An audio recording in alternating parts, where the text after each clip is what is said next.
Hello everyone, welcome to M study Guru. So आज की इस वीडियो में हम लीनियर प्रोबेबिलिटी मॉडल के बारे में पढ़ने वाले हैं। लीनियर प्रोबेबिलिटी मॉडल से क्वेश्चन आपको दिसंबर 2023 के एग्जाम में पूछा गया था, तो उसके बारे में आपका सारा कंसेप्ट जो भी कंफ्यूजन है आज क्लियर करने वाली हूँ। हमारी दिसंबर 2023 के प्रीवियस ईयर क्वेश्चंस की सीरीज चल रही है, जिसमें सारे क्वेश्चंस आपको अंडरस्टैंडिंग के साथ, अच्छे से एक्सप्लेनेशन के साथ सॉल्व करवाए जा रहे हैं। आप भी इस सीरीज को ज्वाइन कर सकते हैं। टेलीग्राम को फॉलो कर लो, डिस्क्रिप्शन में दिया गया हर क्लास का लिंक दिया जाता है वहां पे। एंड हमारा यूजीसी नेट इकोनॉमिक्स जून 2024 के लिए एंड दिसंबर 2024 के लिए भी बैचेस चल रहे हैं। ठीक है, एक 4 मंथ्स वैलिडिटी का, एक 9 मंथ्स वैलिडिटी का। तो आप अभी सब्सक्रिप्शन ले सकते हैं और इकोनॉमिक्स में अपना नेट जेआरएफ का ड्रीम पूरा कर सकते हैं। डिस्क्रिप्शन में आपको मेरी एप्लीकेशन का लिंक दिया हुआ है। इसके अलावा assistant professor related courses, PGT set exam related courses economics के अवेलेबल है हमारी एप्लीकेशन पर, और मेरी बुक्स का लिंक भी आपको डिस्क्रिप्शन में दिया गया है। ठीक है, तो अपना पेन पेपर निकाल के आप मेरे साथ जैसे जैसे मैं समझा रही हूँ चीज़ों को, आप अपने नोट्स बनाते रहिएगा। लीनियर प्रोबेबिलिटी मॉडल देखिए, हमने इससे पहले लॉजिट मॉडल, टॉबिट मॉडल, प्रॉबिट मॉडल पढ़े हैं। इस पर मेरा एक सेपरेट लेक्चर भी है, यू कैन वॉच दैट। अब ये लीनियर प्रोबेबिलिटी मॉडल क्या है, और हम जो एक सिंपल लीनियर रिग्रेशन मॉडल है, लॉजिक मॉडल है, उससे ये कैसे अलग होता है, let's understand.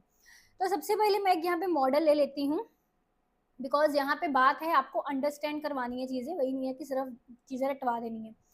β1 plus β2 xi plus u है, इस तरह से हमारा एक रिग्रेशन मॉडल बनता है। ठीक है, अब मान लो x जो है यहाँ पे, ये मैं फैमिली इनकम कंसीडर कर रही हूँ, एंड y जो है यहाँ पे वो मेरा डमी वेरिएबल है। डमी मतलब y जो है वो 1 है। If family owns a house, अगर ये जो फैमिली है ये घर खरीदती है, अपना घर खरीदती है। ठीक है, और y की वैल्यू 0 आएगी अगर if family doesn't owns a house. Fine, समझ गए इतनी बात को। अब ये y जो है डमी वेरिएबल पता चल गया, डिकोटोमिस वेरिएबल है, बाइनरी वेरिएबल है y। दैट मीन्स इसको आप ऐसा भी बोल सकते हो कि जो रिग्रेसेंड है मेरा, रिग्रेसेंड, या यू कैन से जो डिपेंडेंट वेरिएबल है मेरा, वो यहाँ पे डमी है। ठीक है, डमी है, या यू कैन से बाइनरी है, या यू कैन से हम रिसर्च एप्टीट्यूड में इसी को नॉमिनल वेरिएबल बोल देते हैं, या डिकोटोमस है। इसकी दो ही वैल्यूज हैं, 0 या 1। ठीक है, तो अब यहाँ पे ये रिग्रेसेंट जो है ये डमी है, तो that's why this is called a linear probability model. ठीक है, इसी तरह के मॉडल को हम लीनियर प्रोबेबिलिटी मॉडल बोलते हैं। अब आप कहोगे, देखिए बेसिकली ये जो लीनियर प्रोबेबिलिटी मॉडल है ना, ये लॉजिक मॉडल से इसलिए अलग होता है बिकॉज इसमें कंडीशनल एक्सपेक्टेशन की बात की जाती है।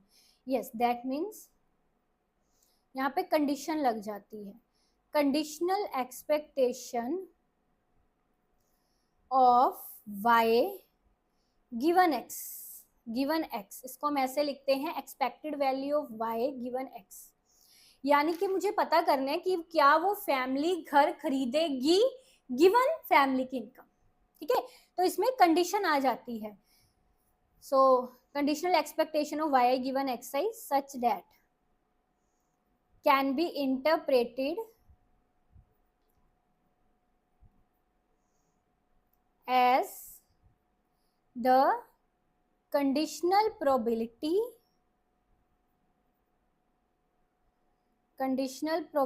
that the event will occur, that the मतलब कितनी प्रोबेबिलिटी है, कितने चांसेस हैं कि ये जो इवेंट है, इवेंट कौन सा है, family owns a house, event will occur with मतलब given x with respect to x given families income. बात समझ गए? तो प्रोबेबिलिटी की जब बात आ रही है, you can write probability of y is equal to 1 over x, इसको ऐसे भी लिख देते हैं। ठीक है, अब यहाँ पे हम क्या बात कर रहे हैं, y is equal to 1, person owns a, probability that person owns a house given his income. ये साइन जो है इस तरह गिवन हिज इनकम, इसको हम गिवन लेके चल रहे हैं। ठीक है, क्योंकि ये चीज कहीं ना कहीं डिपेंडेंट है कि वो बंदा हाउस ओन करेगा या नहीं, ये डिपेंडेंट है कि उसकी इनकम कितनी है। समझ गए? सो बिकॉज रिग्रेसेंट इज बाइनरी, मतलब उसकी दो वैल्यूज हैं, it is called linear probability model. ठीक है, अब आगे देखिए, अगर वाई आई मेरा 0 है, that means 1 minus P I, that is note कि वो इवेंट हैपन नहीं हुआ। ठीक है, कि पर्सन ने हाउस नहीं खरीदा, वो इवेंट हैपन नहीं हुआ, उसको हम 1 माइनस पी आई से नोट करें। 1 यानी कि पी आई यानी कि पर्सन ने हाउस खरीद लिया। ठीक है, सो मतलब टोटल प्रोबेबिलिटी जो है 1 minus P I plus P I will be equal to 1 only. अब यहाँ पे चलो, ये तो मैंने आपको वैसे ही समझाया। अब यहाँ पे इसकी कुछ प्रॉपर्टीज हैं, let's see, that is very very important. पहली चीज, लीनियर प्रोबेबिलिटी मॉडल में हम बोलते हैं नॉन नॉर्मेलिटी ऑफ डिस्टर्बेंसेस। जी हाँ, जैसे जो हम सिंपल लीनियर रिग्रेशन मॉडल की प्रॉपर्टीज करते हैं ना, इसमें बहुत सारी प्रॉपर्टीज हैं जो वायलेट होती हैं लीनियर प्रोबेबिलिटी मॉडल में। ठीक है, इसमें हम डिस्टर्बेंस, जैसे हम लीनियर उसमें करते थे ना कि जो हमारा डिस्टर्बेंस है you I that follows normal distribution, इसमें वो नॉर्मल डिस्ट्रीब्यूशन वाली assumption बिल्कुल भी ज़रूरी नहीं है। ठीक है, सो वाई आई एंड मतलब dependent variable and you I that means disturbances. ठीक है, यहाँ पे ऐसा लिख सकते हो, हाँ, ओनली टेक 2 वैल्यूज। जैसे मतलब डिपेंडेंट वेरिएबल सिर्फ 2 वैल्यूज ले रहा था ना, 0 एंड 1, इसी तरह जो एरर टर्म है, जो डिस्टर्बेंस है, वो भी यहाँ पे 2 वैल्यूज ही लेता है। ठीक है, तो 2 वैल्यूज अब किस डिस्ट्रीब्यूशन की होती है बताइए, that is they follow Bernoulli distribution. Bernoulli distribution कौन सी है भाई, बाइनोमियल डिस्ट्रीब्यूशन की बात कर रहे हैं। इसके स्पेलिंग थोड़े से,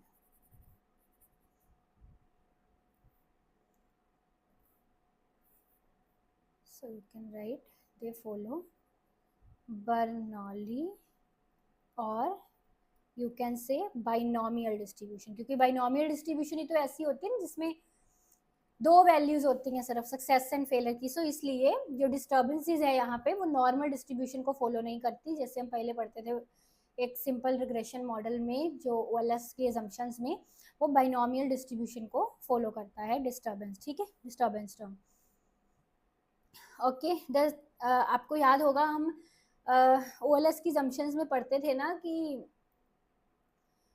एक सिंपल लीनियर रिग्रेशन मॉडल की assumptions में हम पढ़ते थे ना कि जो मॉडल है वो होमोसेडास्टिक हो, यानी कि उसके वेरिएंसेस होमोसेडास्टिक हो, हेटेरोसेडास्टिसिटी की प्रॉब्लम ना हो, है ना। बट इसमें जो वेरिएंसेस हैं दे कैन बी हेटेरोसेडास्टिक। ठीक है, हेटेरोसेडास्टिक वेरिएंसेस ऑफ डिस्टर्बेंस। तो हेटेरोसेडास्टिसिटी का क्या मतलब होता है कि from observation to observation variance जो है वो चेंज हो रहा है ना, वेरिएंस चेंज हो रहा है, कांस्टेंट नहीं है, दैट मीन्स हेटेरोसेडास्टिक वेरिएंस है। ठीक है, तीसरा इसमें है the most important is non fulfilment. एक मिनट,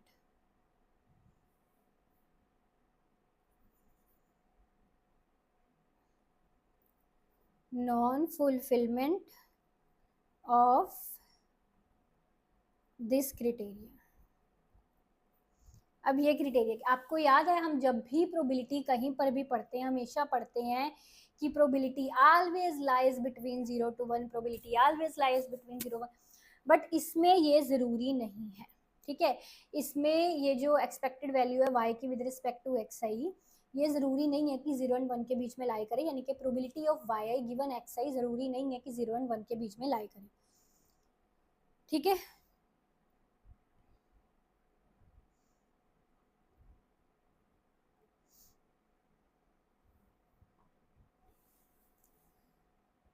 मतलब उसकी वैल्यू 0 एंड 1 के इधर उधर भी जा सकती है, दैट इज नॉट नेसेसरी कि वो प्रोबेबिलिटी y की with respect to X I 0 and 1 के बीच में ही लाई करे। ठीक है, जैसे नॉर्मली हम पढ़ते हैं वैसे ज़रूरी इसमें नहीं है। ये आपको एग्जाम में क्वेश्चन पूछा गया था और बड़े बच्चे इसमें हैरान हुए थे कि मैम प्रोबेबिलिटी तो always lies between 0 and 1, but यहाँ पे वो इनकरेक्ट क्यों है चीज़।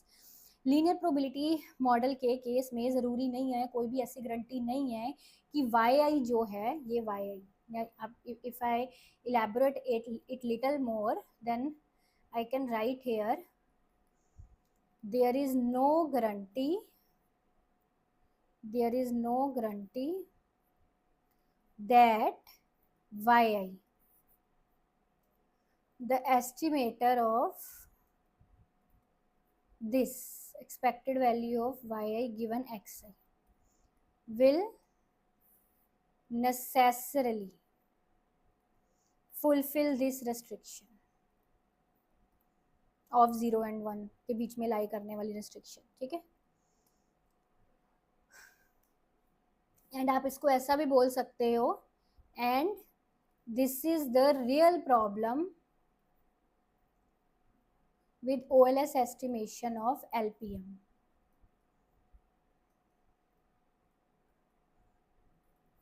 लीनियर प्रोबेबिलिटी मॉडल की OLS एस्टिमेशन की एक प्रॉब्लम मानी जाती है।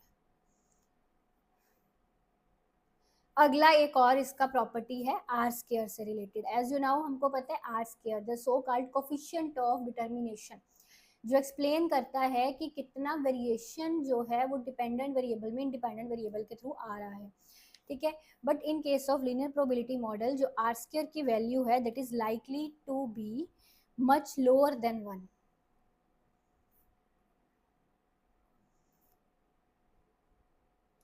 इन such model, in linear probability model, सो आप ये बोल सकते हैं कि जैसे आर स्क्वायर को हमेशा बोलते रहते हैं गुडनेस ऑफ फिट, एक अच्छा फिट प्रेजेंट करता है ये।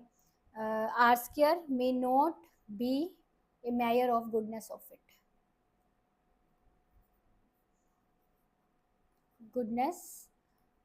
fit, in case of linear probability model. मतलब हम आर स्क्वायर पे रिलाई नहीं कर सकते in case of linear probability model.